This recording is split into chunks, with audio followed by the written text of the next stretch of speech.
নমস্কার। আজ ভিডিওটিতে একটি টেবিল ম্যাট বানানো দেখাবো। মাত্র 20 থেকে 25 টাকা খরচ করে আপনারাও এরকম একটি সুন্দর ও ইউনিক টেবিল ম্যাট বানিয়ে নিতে পারেন। এই ম্যাটটি যেমন বিভিন্ন ধরনের টেবিল ডেকোরেট করার কাজে লাগে, পাশাপাশি আপনি ডাইনিং ম্যাট অথবা পাপোশ হিসাবেও এটিকে ব্যবহার করতে পারেন। এইটা বানানোর জন্য লাগবে 100 গ্রাম ওজনের দড়ি, আঠা, কাঁচি আর এই ধরনের কাপড়ের ব্যাগ। তবে কাপড়ের ব্যাগের বদলে খবরের কাগজও ব্যবহার করা যায়। এবার যতটা বড় মাপের টেবিল ম্যাট বানাতে চাইছেন সেই মাপ মতো কাপড়ের ব্যাগ বা কাগজটিকে কেটে নিতে হবে। আমি আমার প্রয়োজন মতো মাপ করে ব্যাগটাকে কেটে নিয়েছি। এবার মার্ক করা জায়গাটিতে পরিমাণ মতো আঠা দিয়ে গোল করে পাকিয়ে রাখা দড়িটাকে সেখানে ভালো করে বসিয়ে দিতে হবে। এরপর হাত দিয়ে এভাবে করে ঘুরিয়ে ধীরে ধীরে দড়িটাকে লাগালে কাজটা খুব তাড়াতাড়ি হয় এবং কাজের ফিনিশিংটাও খুব সুন্দর আসবে। তবে দড়িটা যাতে আরও ভালোভাবে বসে তার জন্য আঠার ওপর দড়িটাকে লাগানোর পর সেটার ওপর আঙুল দিয়ে ভালো করে প্রেস করে দিতে হবে। এই ম্যাটটি আপনারা পাটের দড়ির সাহায্যেও বানিয়ে নিতে পারেন, তবে বাজার চলতি যে দড়ি পাওয়া যায় সেই দড়ি দিয়েই আমি এই কাজটি করেছি, যার দাম পড়েছে প্রায় 15 টাকা মতো। আর এখানে ফেভিকল, ফেভিক্রিল বা B6000-এর আঠা ব্যবহার করলে সব থেকে বেশি ভালো হবে। বাকি কাঁচি, কাগজ এগুলো প্রায় আমাদের সকলের বাড়িতেই অ্যাভেলেবেল থাকে।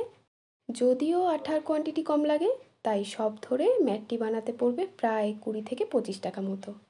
ম্যাটটির মাঝের কিছুটা অংশ ডিজাইন করবার জন্য 3টি দড়িকে একসাথে নিয়ে কিছুটা বিনুনির মতো করে নিলাম।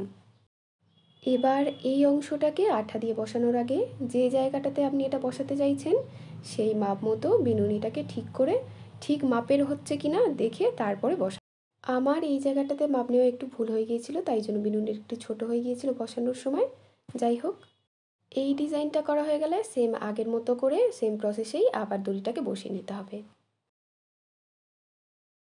বিনুনির মতো এই ডিজাইনটা যেহেতু একটু মোটা, তাই জন্য এটা বসানোর সময় একটু বেশি পরিমাণে আঠা নিয়ে বসাবেন, তাহলে জিনিসটা খুব ভালোভাবে বসবে। তাহলে এটা পরবর্তীতে আর খুলে যাবে না। আমি এখানে দুটো বিনুনির মতো ডিজাইন অ্যাড করেছি, তাতে জিনিসটা দেখতে যতটা সুন্দর লাগবে সেই সঙ্গে ম্যাটটিকেও একটু বড় দেখাবে। তাই এই ডিজাইনটা আপনারা আপনাদের পছন্দ মতো করে নেবেন। আর কাজটি করার পর কাগজটা যদি এক্সট্রা থাকে তাহলে সেটাকে এভাবে করে কেটে পরিষ্কার করে নিতে হবে। ম্যাটটিকে আরও একটু সুন্দর করবার জন্য আমি এখানে ওই ডিজাইন করা দড়িটাকে এভাবে করে ম্যাটটির সাথে লাগিয়ে ভালো করে সেলাই করে নিচ্ছি। কিন্তু যদি কেউ ভাবেন আঠা দিয়ে লাগাবেন তাহলে সেটাও করতে পারেন, তবে সেলাই করে নিলে জিনিসটা খুব ভালো হবে।